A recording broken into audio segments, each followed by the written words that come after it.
Hoy, en 678, domingo, el descenso del rojo, la creatividad del hincha argentino. ¿Cómo se denomina el ser humano recién nacido? Bebé. Correcto. ¿Cómo hace la oveja? Bebé. Correcto. ¿Cuál es la acción de tomar? Beber. Correcto. ¿Cómo sigue la frase había una? B. Correcto. ¿Qué factor de sangre es el menos común? B negativo. Correcto. ¿Cuál es la primera letra del abecedario? No la sé mucho. La A, pibe.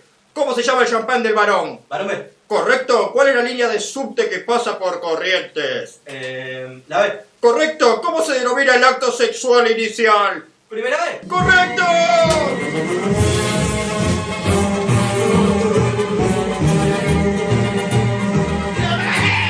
Increíble pero real.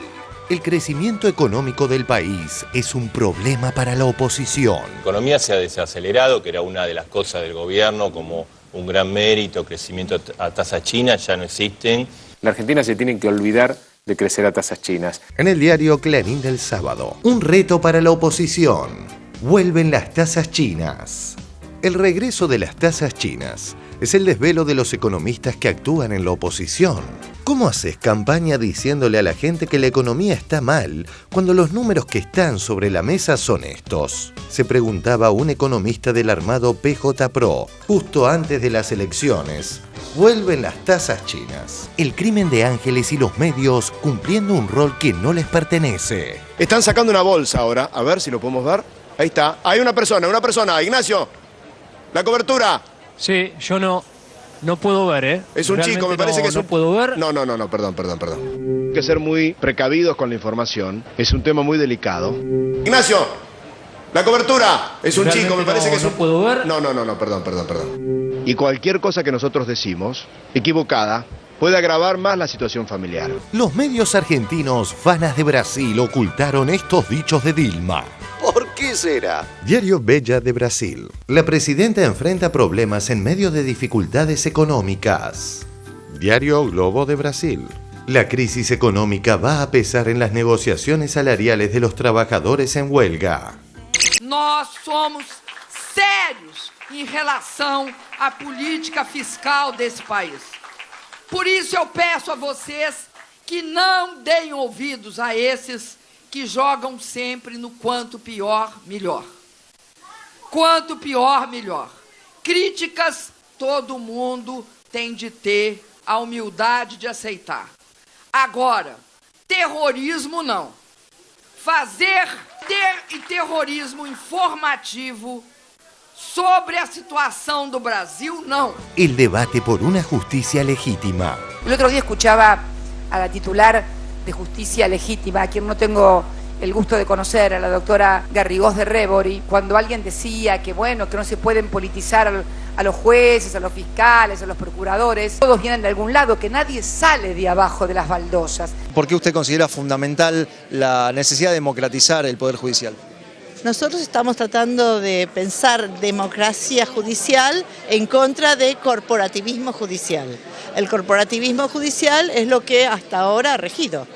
Y la democracia judicial necesariamente va a tener que implicar un cambio en la prestación del servicio. Las resistencias son propias del corporativismo y cambiar un paradigma como ese no va a ser tan sencillo. Macri versus la historia. Bueno, hay una propuesta del macrismo de quitar de cuarto y quinto año la materia historia, que es el momento ideal para el debate, donde los chicos ya tienen 16, 17 años. Acaba de terminar este acto para conmemorar los 193 años de la independencia de la República Argentina y le agradecemos al ingeniero Macri la gentileza de recibirnos aquí para poder charlar un ratito. Siendo el día de la bandera y...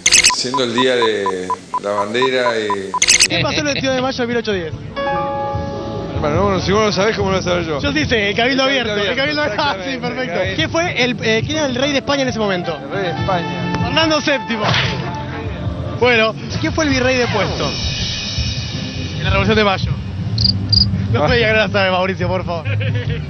Cisneros. No voy a seguir. Esto sí, esta la tiene que saber. ¿Qué pasó el 25 de mayo de 1810? Mauricio, esta la tiene que saber, por favor. Dígamela, por favor. ¡No! No, no la sabe, no la sabe. Esto implicaría que los chicos terminen de discutir en su ciclo lectivo recién en tercer año, ahí terminarían de ver historia argentina contemporánea en tercer año. Después no se vería estas materias. La verdad que es una cosa muy preocupante. Como un cuento que no terminaba, el futuro nos traicionaba. Tanto tiempo sin creer, creímos no creer en nada. Un viento fresco vendría, abriendo paso, curando heridas. Somos tantos que al dolor lo convirtió en alegría. Otro día de impactantes. Por lo buenas, ¿no? Notis. 1. Día del Padre. Las ventas por este Día del Padre crecieron un 25% con respecto del año anterior. Una gran noticia, ¿eh? 2. Moca la rompió en TBR. Centro izquierda, progresismo, uno escucha decir estas palabras y la verdad es que sería lindo una conversación sobre qué quieren decir, porque ya la verdad es que si una persona que dice que la solución argentina es volver a entablar relaciones fuertes y orgánicas con el Fondo Monetario Internacional y dice que es de centro izquierda, yo quedo un poco desconcertado. La intuición y el corazón le resisten a la mentira. Es la fe, la nueva fe, como una estrella que nos guía. Arranca 678. Un programa que da pelea. La piqueteo con esa izquierda, derecha, arriba y al piso López. Viene el conteo, 6, 7, 8. Se va a levantar Josecito López. Sueño loco que nos abraza por cordilleras, ríos y plazas, para seguir caminando. Los niños al hombro, viaja la esperanza. Un surco se abrió en el continente para sembrar nuestro sueño de siempre. Qué lindo mostrarle al mundo que bien se siente este abrazo latinoamericano.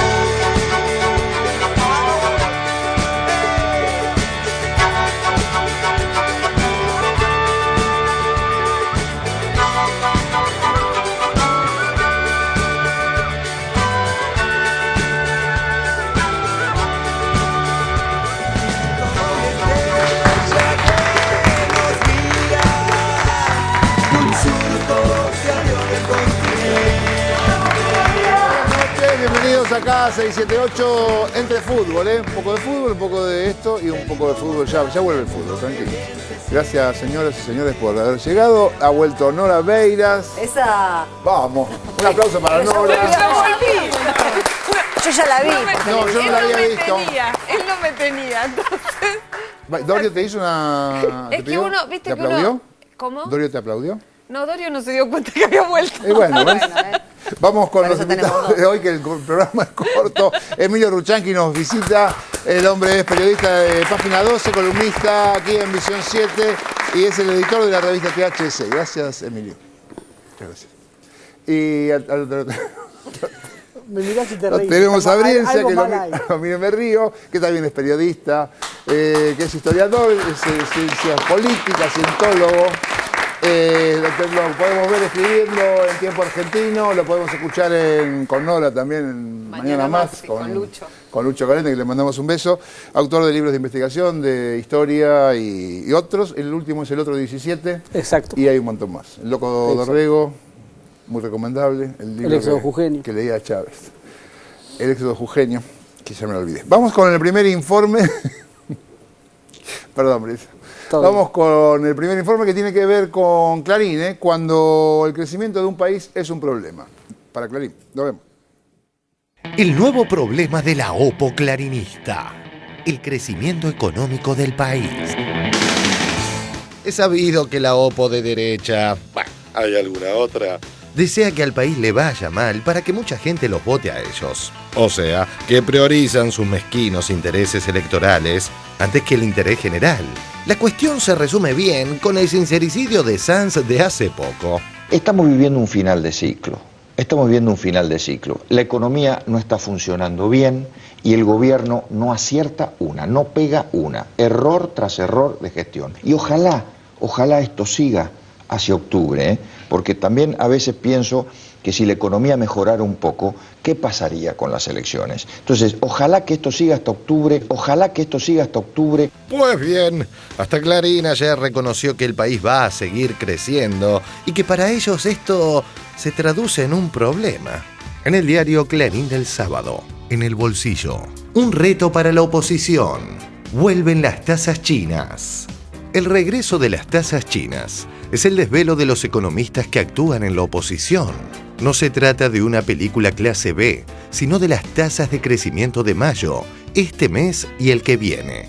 En un encuentro con economistas esta semana nos pusimos a barajar pronósticos para el trimestre y se habló de meses con crecimiento otra vez a tasas chinas. Relata Luciano Laspina, economista jefe del Banco Ciudad y precandidato a diputado del PRO en Santa Fe. Argentina no creció en el 2012, no va a crecer en el 2013, o va a crecer poquito, 1, 1,5, a lo mejor 2. La Argentina se tiene que olvidar de crecer a tasas chinas. Un reto para la oposición. Vuelven las tasas chinas. La economía se ha desacelerado, que era una de las cosas del gobierno como un gran mérito, crecimiento a tasa china, ya no existen. Vuelven las tasas chinas. Vamos a tener un clima mediocre desde el punto de vista económico, con bajo crecimiento. Es una economía del SAFE. Discrepo con que Argentina va a crecer 4 o 5%. Mi pronóstico sería que Argentina no va a crecer. Vuelven las tasas chinas. Acá el problema es que la economía argentina ha dejado de crecer. Una economía que crece cero. En un encuentro con economistas esta semana nos pusimos a barajar pronósticos para el trimestre y se habló de meses con crecimiento otra vez a tasas chinas. Relata Luciano Laspina, economista jefe del Banco Ciudad y precandidato a diputado del PRO en Santa Fe. Entre los números que estos economistas siguen con atención están los del estudio de Orlando Ferreres, que calculó que en el segundo trimestre la economía crecería un 5%, con algún mes arriba del 6%. A mí me da un crecimiento de entre 4,5 y 5%, señala Martín Redrado. Vamos a tener un clima mediocre desde el punto de vista económico, con bajo crecimiento. Es una economía del SAFE. A mí me da un crecimiento de entre 4,5 y 5%, señala Martín Redrado. Más números. En mayo la producción de autos creció 32,2% y la venta de materiales de la construcción, índice Construya, 9,3%. ¿Cómo haces campaña diciéndole a la gente que la economía está mal cuando los números que están sobre la mesa son estos? Se preguntaba un economista del armado PJ-PRO, justo antes de las elecciones. Vuelven las tasas chinas. La economía se ha desacelerado, que era una de las cosas del gobierno como un gran mérito, crecimiento a tasa china, ya no existen. Justo antes de las elecciones, vuelven las tasas chinas. Ya quedó claro el deseo de la opo clarinista de que el país se derrumbe. Lamentablemente para ellos, la realidad los abofetea. Y hablando de sincericidios, la semana pasada ya habían manifestado que sus sólidas alianzas no durarían más de 4 meses. Para nosotros la lógica de todos contra el gobierno no conduce a ningún buen lugar. Que hoy aparezcan el propio Pino Solanas diciendo que la alianza que él está conformando se termina en octubre, es una indicación de que en realidad no está convocando a nada, más que no voten a él. Le decimos no al amontonamiento, porque ¿en qué termina? Que al día siguiente de las elecciones los perdiste a todos. La impresión que uno tiene es que hay una suerte de tergiversación del mandato para el cual en todo caso estamos comprometidos a trabajar. ¿Es así, efectivamente? ¿Ha llegado a un acuerdo con el PRO? Así es, hicimos unión por todos y PRO. Mauricio Macri y vos. Yo no entiendo por qué no están juntos. Porque no tenemos nada que ver. El caso de Patricia, que ha estado en todos los partidos habidos y por haber. Entonces es como una locura esto. Nosotros con Macri somos el agua y el aceite. Nosotros somos honestos, transparentes. Macri, ¿él no es transparente? No. ¿Es así, efectivamente? ¿Ha llegado a un acuerdo con el PRO? Así es, hicimos Unión por Todos y PRO. Enseguidita nomás vamos a conversar con Humberto Tumini y Victoria Donda, pero acá está Miguel del Cel. La primera pregunta, no estás arrepentido para nada, en ningún momento llegué a tu casa y decís, ¿para qué me metí en esto? A mí todo el No, mundo me ahora saluda. llego a casa y pienso en Vicky Donda, que vamos a hacer temporada de verano. Claro, hice un casting el año pasado, como no la conocía antes. Me la llevo a Carlos Paz, pero rompemos las boleterías. Pero parece que tengo que arreglar con Tumini de calle. Qué bueno. Totalmente. A ver qué decía Donda hace no mucho. Rosario3.com. Victoria Donda afirmó que Del Cel es un payaso. Me la llevo a Carlos Paz, pero rompemos las boleterías.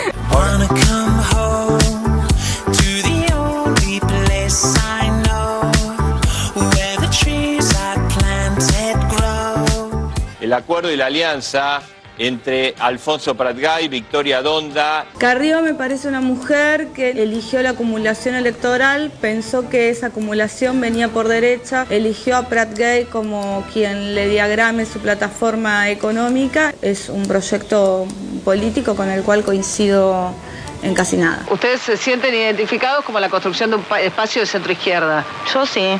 Yo también, sí. Esto nos une hoy acá. Pensó que esa acumulación venía por derecha, eligió a Pratgay. Víctor, buen día, ¿cómo estás? Un gusto saludarte. No van a formar parte entonces del FAP. El FAP ya no existe, lo dinamitaron ese FAP. ¿Vos crees que acá también ha fallado Hermes Wiener en el FAP? Yo creo que pensaron que todo era K anti-K, una política de que había que juntar lo que no tenía que juntarse, y nosotros creíamos que hay que seguir alentando propuestas. ¿Cómo van a hacer Pino y Pratgay el día que Pratgay diga, che, tenemos que arreglar con el Fondo Monetario Internacional, que es una de las banderas de Pratgay? ¿Qué le va a decir Pino? Tener acceso a financiamiento inteligente, por ejemplo del fondo, que nos permita atravesar esta crisis sin la locura de este gobierno, y mi preocupación es que nosotros seguimos con esta ideología barata. Recordarle a Pratgay que en el 2001 era funcionario del Banco Central y funcionario de la banca Morgan cuando se llevaban los ahorros de nuestros ahorristas y vecinos. ¿Cómo ve esta interna? Es rara, ¿no? Como decía, es bueno para el sistema democrático. Es la primera vez que logramos conformar un espacio que reúne a todas las variantes del espacio llamado de centro izquierdo progresista. Pratgay trabajaba para el JP Morgan. Más tarde se sumó a los equipos técnicos del candidato a jefe de la ciudad de Buenos Aires, Mauricio Macri. Un espacio que reúne a todas las variantes del espacio llamado de centro izquierdo progresista. Haciendo un juego de palabras, yo te diría que no es que falta oposición. Lo que no existe en la Argentina es la oposición que hace falta, que es otra cosa. Y esa oposición que hace falta es una oposición que en vez de calificar proponga, que en vez de gritar escuche, que en vez de proponer frentes y rejuntes tenga un proyecto de país. El día que haya una oposición articulada de ese tipo, oposición y gobierno pueden salir adelante resolviendo los problemas que tenemos todos los argentinos.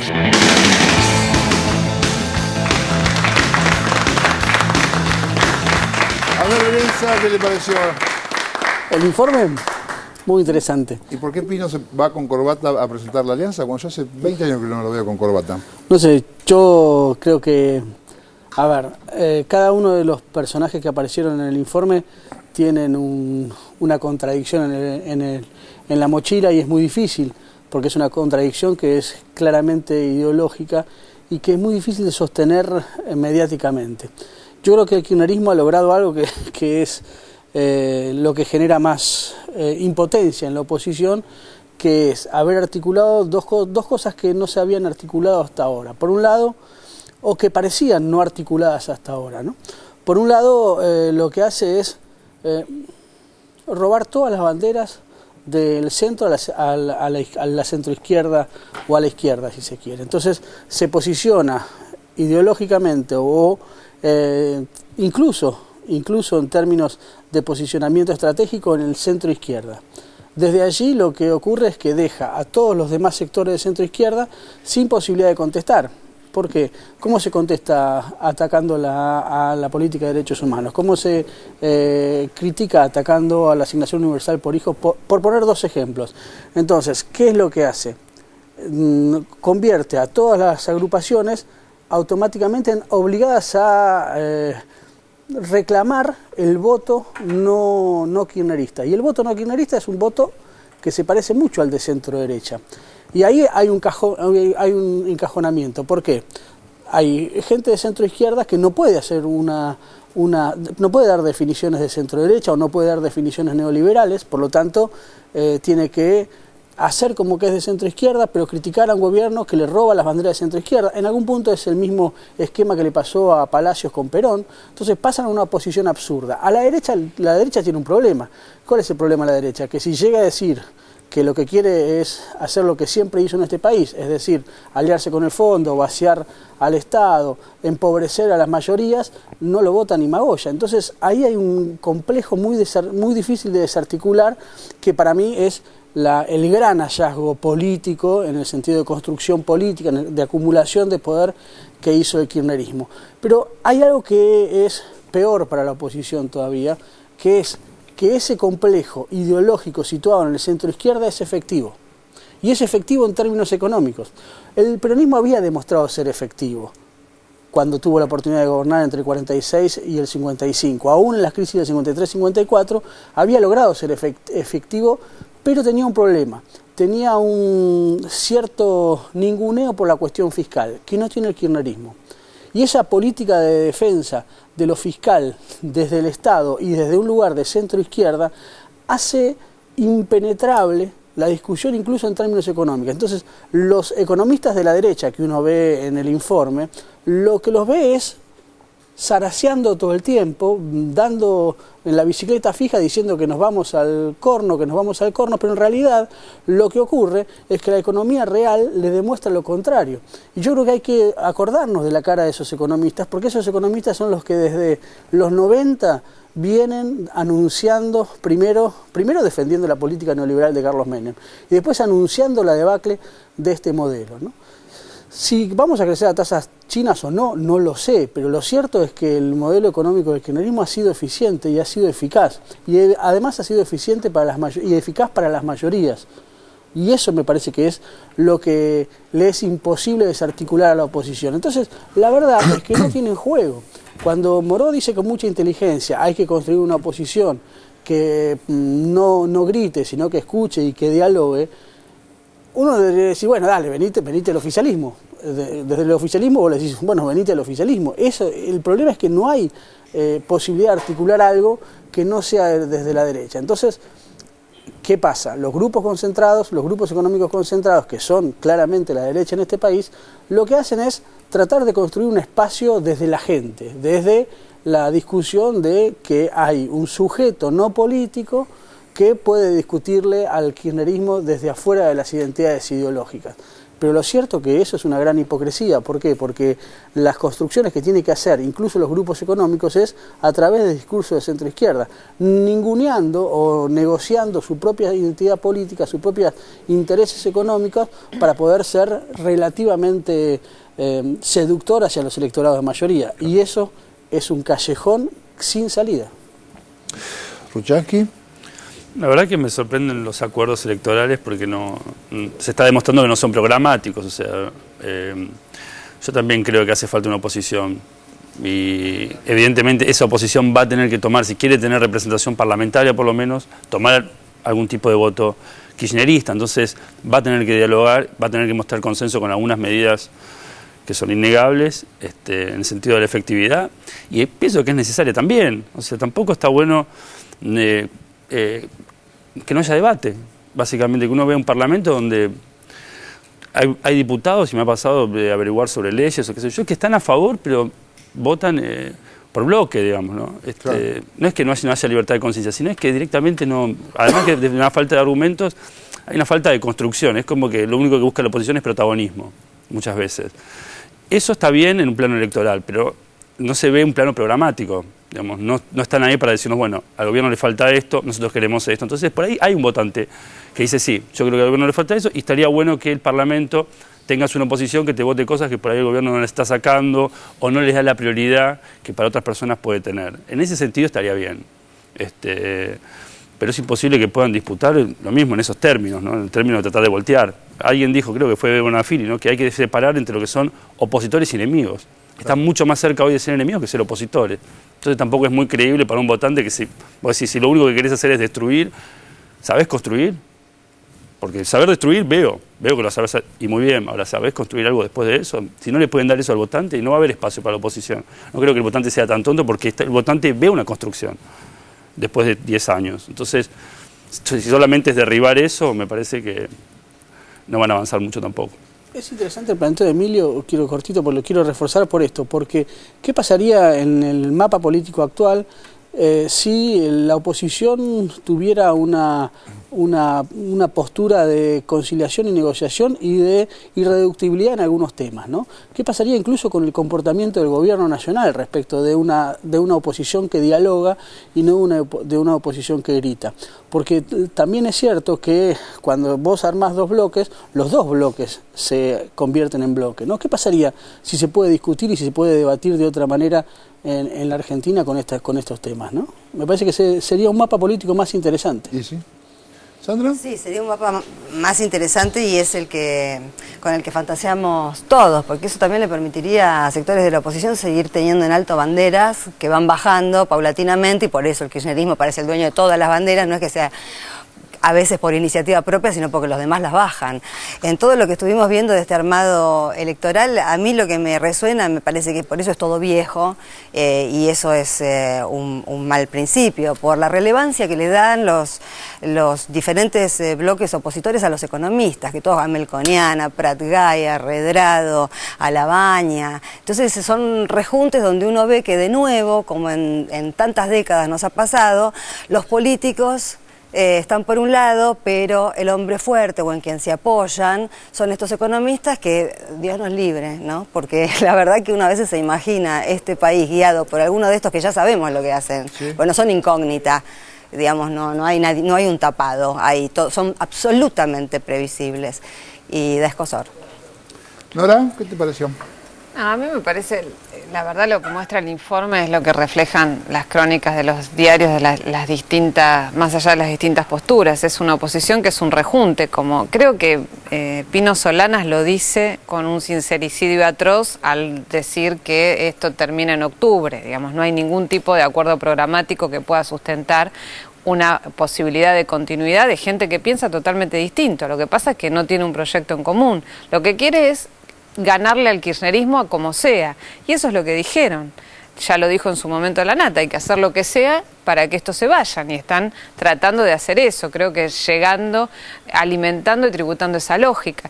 Y en línea con lo que decía Sandra, también reaparece Cavallo, ¿no? Vuelto a aliar con De la Sota, con el hombre que en su momento lo catapultó al terreno político democrático, ¿no? De funcionario de la dictadura, diputado nacional por el del azotismo en Córdoba en su momento, ahora vuelve a tratar de tener un lugar en la política democrática argentina, este hombre que ha sido responsable de los grandes desmanes y las grandes tragedias para millones de argentinos.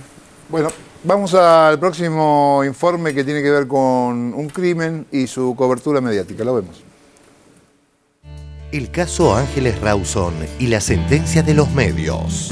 Durante esta semana los medios se recibieron de fiscales, peritos, expertos en criminalística, jueces y elaboraron todo tipo de conjeturas acerca del crimen de Ángeles Rawson. Están resolviendo el caso, son fiscales, son abogados, son peritos, son todo. El caso se transformó en una novela, todo. ¿no? Hoy el periodista es todo, me encanta. Bueno, tenemos a Hernández en línea. ¿Tenés algo para contarnos de último momento, José? Ya bien cómo es el tema. El padrastro está detenido, el portero, que es el que están buscando, que no se sabe si anda por ahí, o se ahorcó, no se ahorcó. Este sería el tercer detenido. Media hora después. Lo encontraron al portero y el portero está hablando. Exactamente. ¿Qué estará contando? El portero, que es el que están buscando, que no se sabe si anda por ahí, o se ahorcó. ¿Querés que te diga, Gaucho? Sos el mejor lejos. Mauro Zeta es un pie izquierdo a lo tuyo. Anda por ahí, o se ahorcó. Los medios vamos mucho más rápido que la justicia, y en realidad la respuesta la va a dar la justicia, mala o buena, para saber si alguien es. Viernes a la noche. Escuchá bien cómo es el tema. El padrastro está detenido. Crimen de Ángeles. El padrastro estaría detenido. ¿Habrían detenido ya al padrastro de Ángeles? El padrastro estaría detenido. Termina el careo y termina detenido el padrastro. Podemos confirmar de que el padrastro estaría detenido. Y horas después... No figuran en esta imputación a la que arribó la fiscal, no figuran familiares de Ángeles Rawson imputados en esta causa, ni coimputados, que fueron como si nada, tranquilos. Podemos confirmar de que el padrastro estaría detenido. Ya bien cómo es el tema. El padrastro está detenido. El padrastro estaría detenido. Detuvieron al portero. Se trata de Jorge Néstor Mangueri, de 45 años. El hombre se desempeñaba como encargado del edificio desde hace 10 años. Está bueno que todos nos pongamos en investigadores y que especulemos, bárbaro, pero guardate la teoría, quédatela, no la en el culo la teoría. Es destacable el papelón de la Pehue del viernes, que en su desesperación por tener la primicia, dijo cualquier cosa. Están sacando una bolsa ahora, a ver si lo podemos ver. Ahí está, hay una persona, Ignacio, la cobertura. Sí, yo no puedo ver, ¿eh? Es un realmente chico, me parece que es un... No puedo ver. No, perdón. Hay que ser muy precavidos con la información, es un tema muy delicado. Ignacio, la cobertura, es un chico, me parece que es un... No puedo ver. No, perdón. Y cualquier cosa que nosotros decimos, equivocada, puede agravar más la situación familiar. Hay una persona. No, están sacando como escalera. La barbaridad de la Pehue le valió ser trending topic por un rato. ¡Sigamos! También aseguraron que Ángeles había sido violada. Luego las pericias desmentirían esa sentencia mediática. El periodista es todo, ¿no? Hoy el periodista es todo, me encanta. Lo resolvieron 5 veces los medios el caso. Sí, gracias a Dios está resuelto por los medios. 5 veces. Ángeles fue violada y luego asesinada. Ángeles Rawson fue hallada asesinada dentro de un predio del SEAMSE, también fue violada. El misterioso crimen de Ángeles Rawson fue estrangulada, fue violada. La autopsia sobre el cuerpo permitió establecer que no hubo ningún tipo de violación sobre el cuerpo de Ángeles. Interesante, porque estuvimos durante 36 horas, digamos, sosteniendo públicamente que Ángeles había sido violentada sexualmente. Es violada, habría que ver si se encuentra o no semen para saber qué cantidad o cuánta gente pudo haber sido, cuántos hombres. Pasa que si era de ese modo era mucho más fácil enmarcarlo en un crimen de la inseguridad. Y eso es lo que hicieron los medios todo el día. Esto, la inseguridad. ¿Qué puede haber pasado? Sobre todo teniendo en cuenta que se está viviendo muy mal y que uno sale a la calle y el peligro es latente, ¿no? Permanente. Y cada vez que suceden otros hechos vinculados con la seguridad, la gente sale y marcha, ¿no? Y manifiesta, y pide justicia. Y se ve que el reclamo es el mismo. Y todo el tiempo se estuvo enmarcando el crimen como esto, la inseguridad, otra vez la inseguridad, claro. Y de vuelta instalar el miedo, porque en realidad lo que se está diciendo cuando se enmarca el crimen así es como, puede ser tu hija, la próxima puede ser tu hija. Tenemos que hacer muchas cosas porque nos matan lo que más amamos. Mejor actor. Santo Biasati. Porque nos matan lo que más amamos. Nuestros hijos y nuestros nietos. Lo que se está diciendo cuando se enmarca el crimen así es como, puede ser tu hija, la próxima puede ser tu hija. Esto, la inseguridad. En una ciudad convulsionada por los hechos de inseguridad. En este caso específicamente no se ajusta a las normas, digamos, lo que llamamos entre comillas la inseguridad. Eso es un hecho así aberrante de una mente maquiavélica putrefacta que decidió llevarse a esa chica. La nena pudo haber llegado hasta su casa. Ya no la levantaron en el trayecto. Y eso indica que no habría un atacante externo por un hecho de inseguridad. En una ciudad convulsionada por los hechos de inseguridad. Y eso indica que no habría un hecho de inseguridad. A mí me parece que el escenario mediático se montó de una manera completamente diferente a lo que puede llegar a terminar siendo. E incluso ayer el diario La Nación vuelve a enmarcar la noticia en la sección Seguridad. Diario La Nación del sábado. Seguridad. Aparecen más pruebas que comprometen al entorno de Ángeles. Da la sensación que siempre están deseando lo peor. Deben lamentar que no hubiera violación, porque esto ha quitado uno de los elementos que venían manejando también mal y en forma sesgada. Porque es una falacia convertir ese tema en un tema que hace a la inseguridad según ellos la intentan documentar, porque no es lo mismo el caso de un asalto violento con muerte o sin muerte que el caso de una violación.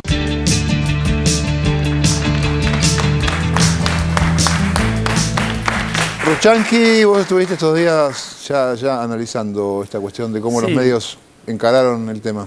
Es muy complejo, la verdad que el informe tiene demasiadas cosas, pero empecemos por una cosa como textual de alguien, no sé qué periodista decía, ¿no? Que decía, podemos confirmar que estaría detenida, ¿no?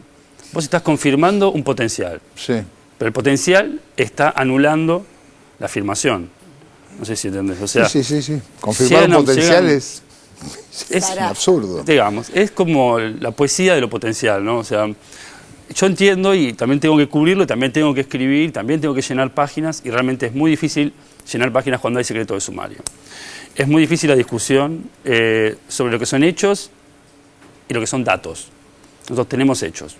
Yo trato de cubrir los hechos, ¿no? Hay un allanamiento, hay un allanamiento. Alguien va a declarar, alguien va a declarar. Ahora, el dato. La mataron con la tanza, por ejemplo. El dato. Uno puede tener ese dato, puede no chequearlo y si no lo chequeó, si no lo pudo chequear, por más buenísimo que sea el dato, porque el padrastro es pescador, etcétera, no lo puede poner ahí. Pero acá en este caso se llegó más lejos que eso. Fueron a preguntarle al padrastro si le habían sacado las cosas de pesca después del allanamiento, ¿no? Cuando el tipo se había ido del velatorio para poder abrir la puerta a la policía, a las 1, 2 de la mañana, cuando se va la policía, sale, habla con los medios y le dicen eso. Entonces, digamos, lo están juzgando ahí, en vivo. Digamos, no nos corresponde juzgar, digamos. Y hay toda una cosa literaria, como en estos casos policiales, ¿no? O sea, los periodistas hacemos periodismo. Si queremos hacer literatura, buenísimo. Hagamos literatura, pero digámoslo antes. Simplemente es eso. O sea, a veces lo que veo, sobre todo en los canales de noticias que tienen que estar muchas horas con esto, y yo los entiendo y me parece durísimo, es que se transforma en una especie de mesa familiar. Y la mesa familiar se pueden decir estas cosas, y peores cosas se deben decir, y seguro que se hacen apuestas. No tengo ninguna duda, pero eso es la mesa familiar. Ahora, Copas, esto es así, o sea, vos tenés un canal de noticias, yo mando a 3 mobileros a la puerta de la casa de esta familia, y lo dejo a la PEHUE o te dejo a vos, en el noticiero, y cubriendo 5 o 6 horas de esta cosa, sin ningún tipo de dato. ¿Cómo? O sea, ahí hay un problema, o sea, uno se tendría que negar. Es que como periodista, a decir, bueno, yo no te voy a un móvil 6 horas enfrente de la casa a hablar, a inventar cosas. O ¿cómo se hace? Bueno, de hecho había un proyecto en el que entraron 2 senadores para que los periodistas se puedan rehusar a hacer ciertas notas y estaban muy en contra de hacerlas. Porque realmente también, esto hay que decirlo, el problema es que abre todas las agendas de inseguridad, este tipo de casos, ¿no? Por ejemplo, cuando se creía que era una violación, algo que tampoco está del todo descartado porque faltan hisopados, faltan estudios complementarios que nunca se conocieron. Por ahí ya están, pero más allá de eso, digamos, de repente se piden los ADN, se piden registros para violadores, se empieza a hablar de garantismo, basta de excarcelaciones, etc. ¿Qué hacen los periodistas? Abren esas agendas también, porque son las únicas agendas que tienen. En ningún momento están pensando en lo que es la prisionización, lo que significa después de Bloomberg las perpetuas por homicidios calificados. Nadie piensa en eso. Digamos, a veces, de nuevo, el periodista piensa como vecino. Y está bien que piense como vecino, pero no puedes trabajar como vecino. Claro. Es lo mismo que uno si maneja un taxi, digamos.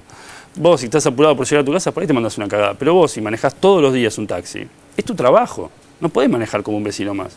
No podés cometer esos errores. Entonces, creo que el gran problema de este caso es la celeridad con que se abren esas agendas de inseguridad, y cuando no es un caso de inseguridad, morbo. Directamente, o sea, sin nada en el medio, etcétera. Yo digo, el morbo lo tenemos todos, no es algo malo. Pero en este caso, a mí me parece que el patrón es siempre el mismo. Si nosotros recordamos, si vos te acordás con más detalle, Emilio, el tema de lo que fue la cobertura del caso Pomar, del caso de ese auto que se llevó por delante, digamos, siguió de largo en una curva, que estuvieron buscándolo durante 15 o 20 días o un mes, no recuerdo el lapso. No, que hablaban de todo, que hablaron atrocidades del padre, de la relación del padre con la hija, dijeron barbaridades que los medios reprodujeron. Y ahí se mezcla una dinámica que es muy perversa, que son las fuentes también de los periodistas. Y en esas fuentes hay personal de justicia, personal de seguridad, que digamos, elaboran las elucubraciones más atroces y con el morbo más aberrante para digamos, tentar a esos periodistas, a esos cronistas, que cuanto más amarillo es, más lo dicen, ¿no? Yo creo que, ¿sabes qué? Hay una cosa que está totalmente emparentada, esto que vimos de la cobertura con lo anterior. En el informe anterior hablábamos, se veía sobre el dato, eran las estadísticas. Y ahora el dato es eso que no se sabe bien qué es porque hay secreto de sumario. A mí me parece que el problema es el punto de partida desde el cual aparece lo que es confiable y lo que no, antes de siquiera ir a ver si eso es confiable o no. Quiero decir, esta chica Ángeles evidentemente estaba insegura. Es decir, se sigue diciendo que la inseguridad es lo que te pasa en un acto de delito cometido fuera de tu casa. Yo digo, empecemos por romper esa palabra, porque entonces seguimos abonando a la idea de que algo es por inseguridad o no es por... Esta chica estaba insegura, evidentemente. Si pasó lo que se supone. Sí, que pero están digamos, indicando. La seguridad acá. Bueno, pero me parece. No, yo no digo que acá, estoy diciendo cómo se presenta. O sea, sí. ¿Qué es la inseguridad? Como me parece que hay que empezar como a romper con eso. Y después lo que me parece que tiene que ver es que está aceptado que hay algunas estadísticas que no se van a considerar como información. Y otros pareceres de algunas personas sí se van a considerar como información. O sea, una estadística es discutible, pero un parecer de alguien no. Y en el caso de esta cobertura me parece que es lo mismo. En ese informe aparecen peritos consultados permanentemente y esos peritos tienen una historia. Bueno, el perito que aparece consultado es justamente el que aplastó la bala en el caso de Mariano Ferreira, ¿no? Y el que estaba con Chiche Gerblum en el caso Cabeza yo haciendo cualquier cosa. Vos, desde página 2 estabas, un día te consultaron, hice un paneo por todos los canales, realmente me interesan mucho los policiales, siempre me interesaron las noticias policiales, con la fantasía, con lo novelesco, desde la época que Roberto Al decía que la vida pasaba por las páginas policiales, cuando de verdad pasaba por las páginas policiales. Y te escuché y sentí que vos estabas ciñéndote a un lenguaje. Permíteme que haga esta precisión porque sirve para hacer una comparación. No eras demasiado atractivo desde el punto de vista del sensacionalismo. Yo me daba cuenta que si yo fuera jefe de un medio de estos resonantes y dominantes, no me servirías vos, porque vos no me dabas nada de ese sensacionalismo, de esa pasión que ponían los otros, novelesca. No importaba su banalidad o su mendacidad. ¿Y sabés por qué no importa? Fíjense el cinismo de nuestros colegas en los que, voy a decir de mis colegas, porque así me pongo yo y no me pongo en el... Saben que son impunes. ¿Sabes por qué son impunes? Porque el mismo que dice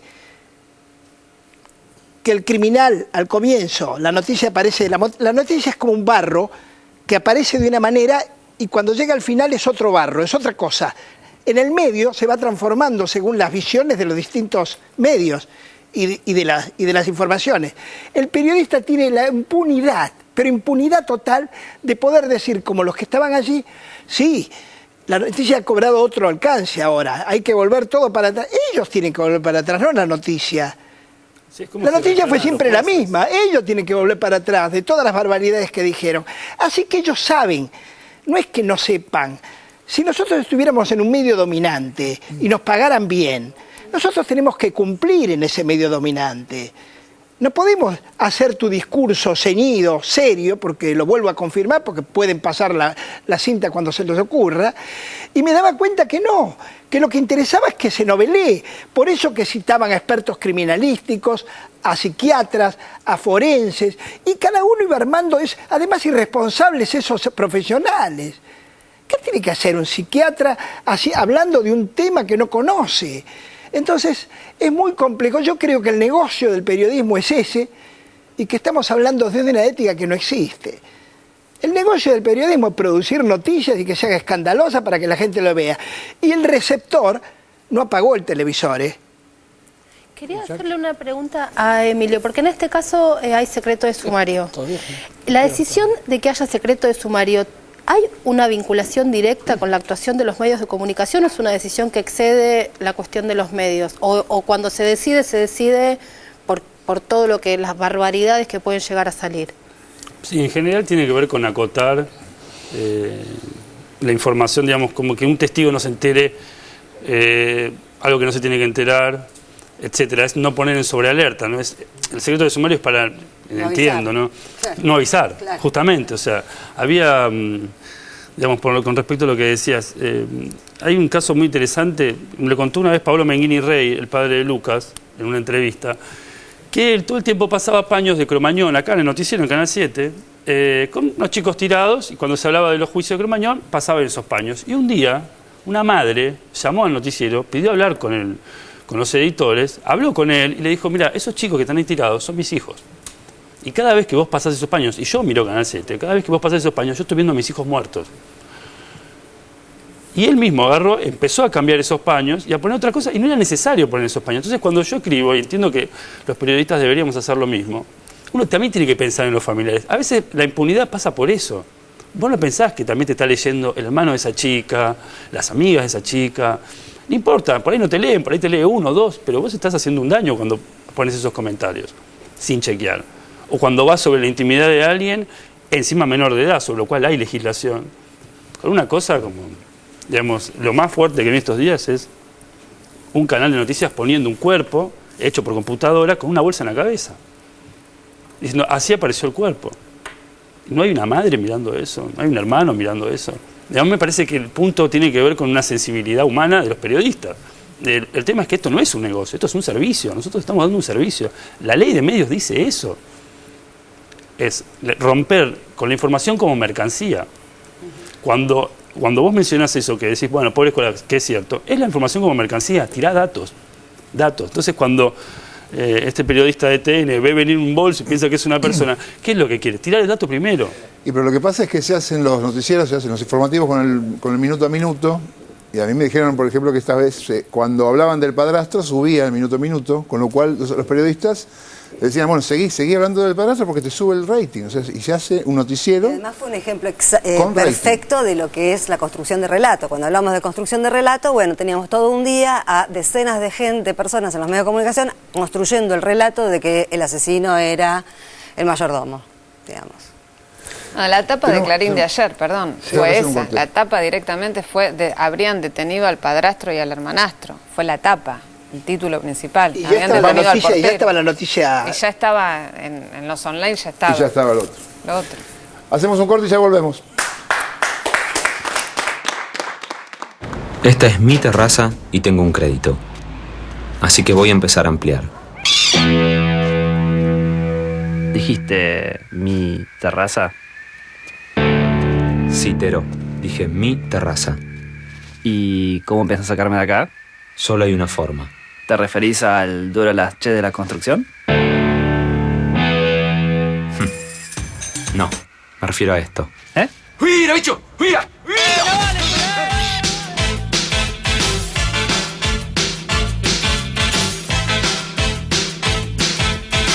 Tu imaginación me programa en vivo.